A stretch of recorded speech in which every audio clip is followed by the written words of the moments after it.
right, so I am taking a quick break from studying, did a little bit of a stretch, and I just wanted to keep talking to you about food. Sometimes you got to hear it in different ways in order for it to click. So hopefully, one of the ways that I've spoken about food will click for you and help you on your wellness journey. So let's talk about core foods versus discretionary foods. Core foods, foods that we've heard for a lifetime that we're supposed to eat: fruits, vegetables, whole grains, dairy, healthy fats, lean meat, right? Discretionary foods are foods that we've been told, for a lifetime that we should not eat at all, or we should eat very little of. So those are foods that are high in sugars, that are highly processed, that are high in fats, right? And a lot of times those foods are also high in calories, okay? And the thing that kind of sucks about discretionary foods is because they taste so good to us, because they're so palatable, when we eat them, we tend to overeat, right? And I'm guilty of that. When you think about all the discretionary foods that are out there, so things that are processed, fast food, French fries, pizza, whatever it is, really alcohol is also on the discretionary list. Really, the only thing that has a draw on me is sweets, right? That's like my thing. And if I eat a piece of candy, guess what? That makes me want another one. Guess what? That makes me want another one, right? And so with those discretionary foods, we just have to be careful, because I'm sure we've all done it. We've had the bag of chips, we've opened it, we've told ourselves we're only going to eat a couple. Guess what happens? We look down 5 minutes later, half the bag is gone, right? It happens. It's because those foods are very palatable, which makes them highly addictive. But the bad thing is they're full mostly of things that we don't need, and they're also really high in calories. So when we overeat them or indulge in them more than we need to, that gets in the way of the good progress that we're trying to make as we're on this journey to eat better. Okay, so what I want to suggest to you, as I've said before, is don't give up those things, just eat them less. Okay, and here's some things that you might consider. So the first thing is to actually look at what you're eating. Okay, and what I mean by that is find an app that's going to work for you and actually put the food in so that you can see how many calories are in your food, right? Because that's going to help tremendously, because if you're anything like me, I had no idea how many calories were in the actual food that I was eating. None. So when I actually started plugging food in and looking at calories, talk about an eye-opener, like mind blown, right? So that would be like one of the first things. And then the second thing is decide, in terms of where you are, what's going to be the best first step for you. So you could decide that with a wellness coach. You could decide that, with a friend, family member. You can do it on your own, but you want to decide what your first step is going to be, right? So if you are kind of in the middle and you're doing about half core and half discretionary, then maybe you're just going to start to swap out some of the discretionaries for a better version of discretionary, right? Because if you tried to go from here to here, you probably wouldn't last, because it's too much of a drastic change, right? Research has shown people that are able to keep up with their changes start slow, and they start with making basic minimal changes that they have good confidence that they're going to be able to maintain.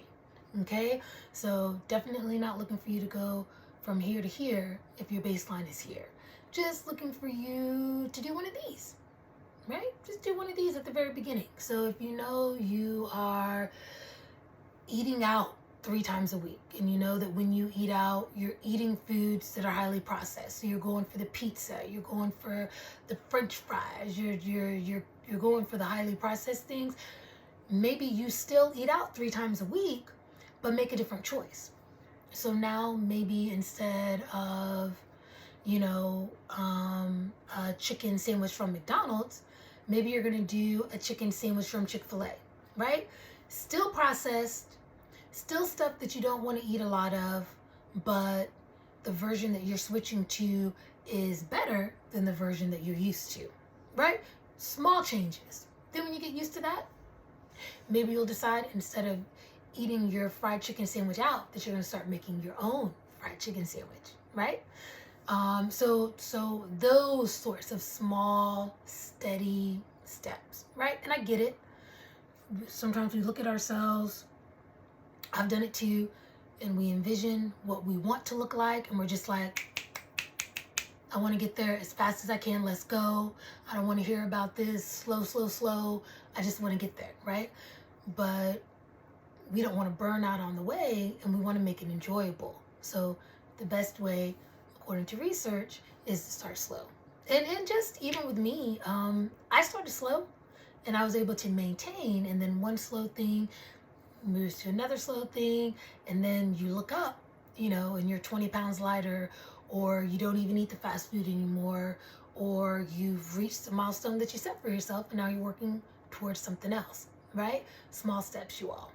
Small steps. If you don't hear anything else from this video, small steps, right? Because that's what's going to get you to where you want to go. So definitely do that. Be looking at the calories that's in your food, okay? You got to look at that. And then just, again, figure out the small changes you can make, okay? So you can look at how much money you have for groceries, and if you're going to say, hey, instead of eating out 3 days a week, I'm going to eat out 2, and then that other day I'm going to make something at home.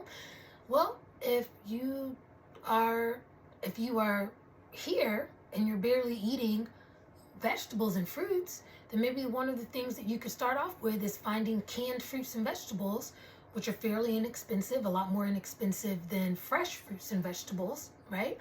And find some that you think you're going to like, that you could cook with, and that you could make taste in a way that's pleasing to you. And then once you're cool with that, then you go, all right, cool. Let me move some things around in my budget. Now I'm gonna try to eat no longer the canned vegetables. Let's go to frozen vegetables, right? So just baby steps, you all, just baby steps. But that's it.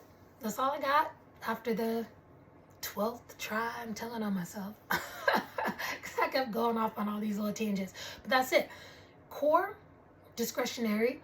You want both in eating lifestyle that you're going to be able to maintain.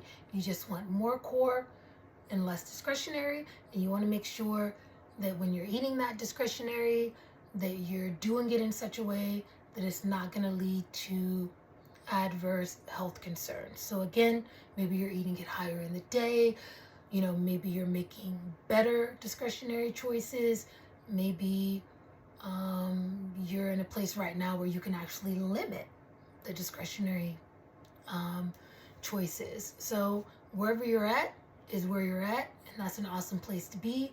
Just want to move slowly so that you're continuing to make progress without burning yourself out, and with enjoying the journey towards the goals that you've set for yourself. All right? All right. I hope this helped, friends. We'll talk soon.